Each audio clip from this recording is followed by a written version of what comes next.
Orang datang melabur, orang datang meniaga. Keliling ini ramai orang-orang asing. Sebab apa? Negeri ini aman.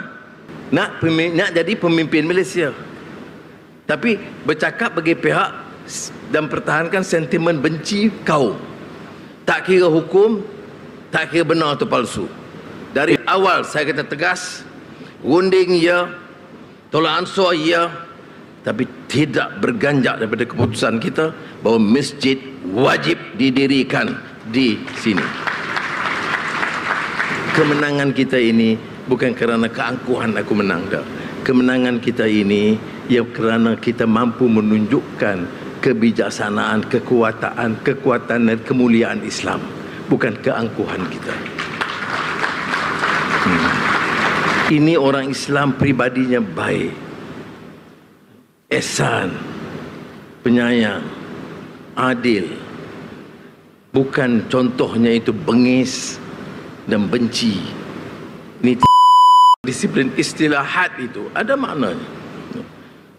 Jadi masjid ini, ya sengaja saya senang dengan nama badan ini kerana dia memberikan maksud kita.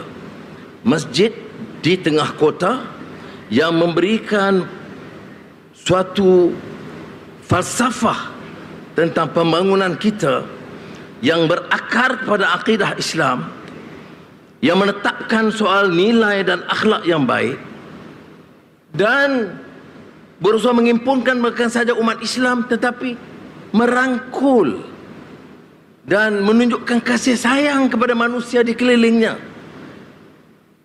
Anak India atau Hindu atau anak Buddhis atau Cina yang miskin itu kita anggap dirangkul sebagai anak-anak kita.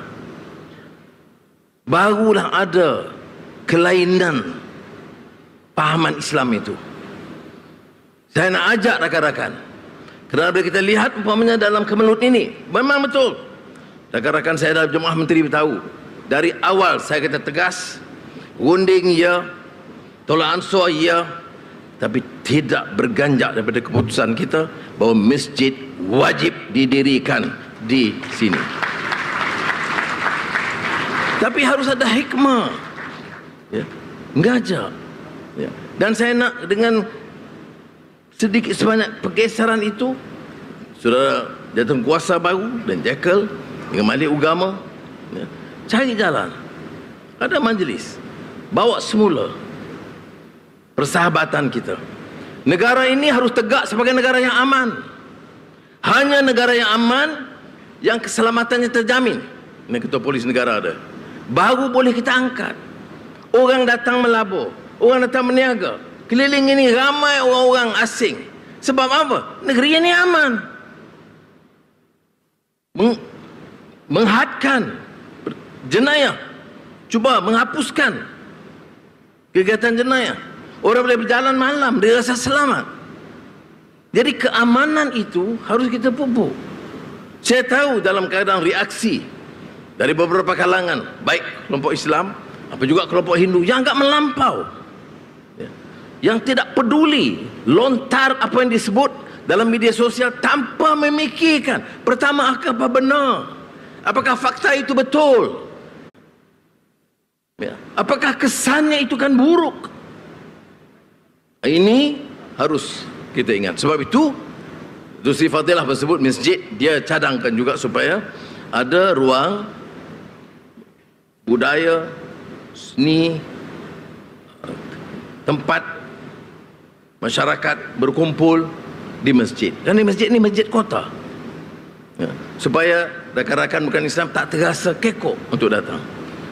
Kenal ke Islam, Islam yang sederhana, Islam yang penuh dengan rahmah dan hikmah. Dan ini harus kita lakukan. Sebab itu saya usulkan umpamanya ada ruang perpustakaannya, ada ruang dewan persidangan atau forumnya, ada ruang seni dan budaya untuk perkenalkan Islam di mata awam, ya. Kena saya cadang lebih sikit supaya dia yang biaya. Kalau kementerian biaya, saya suruh potong sikit. Itu biasalah. Sebab dia kata biaya, ya.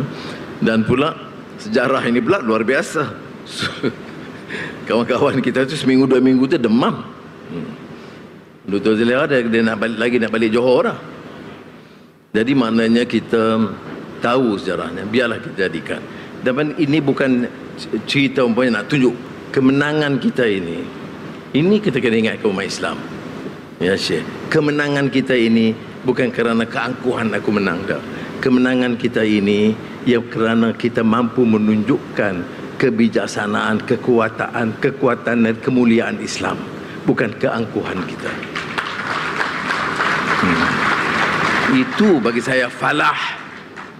Sebenarnya falah itu bila kita dapat muncul sebagai contoh yang baik. Ini orang Islam pribadinya baik, ihsan, penyayang, adil. Bukan contohnya itu bengis dan benci. Ini tidak pernah menjadi dasar yang kita dukung. Akhirnya apa? Amin dikatakan, apa yang akhirnya yang kita minta? Dirikan masjid. Di mana? Di seluruh kawasan ini. Dan diwakafkan. Ya? Dia tapi ada kuil, dipindahkan. Gunting dengan baik. Peroleh tak? Ya. Ini yang kita sudah capai.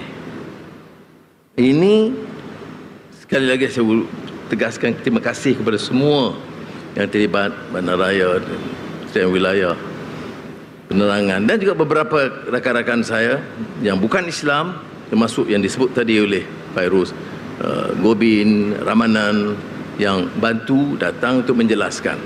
Kalau tidak semua mau jadi hero kaum mereka sendiri, rosak negara ini. Nak jadi pemimpin Malaysia, tapi bercakap bagi pihak dan pertahankan sentimen benci kaum. Tak kira hukum, tak kira benar atau palsu. Itu hak kami. Hak itu bersandarkan hukum. Bagilah hujah apapun. Saya minta seluruh laporan Dewan Bandaraya, ya, daripada Majlis Ugama. Saya minta laporan sebelum buat keputusan tamat. Bila saya yakin kita buat keputusan, dan fa iza azamta fatawakkal 'ala Allah innallaha yuhibbul mutawakkilin. Sadaqallahul azim.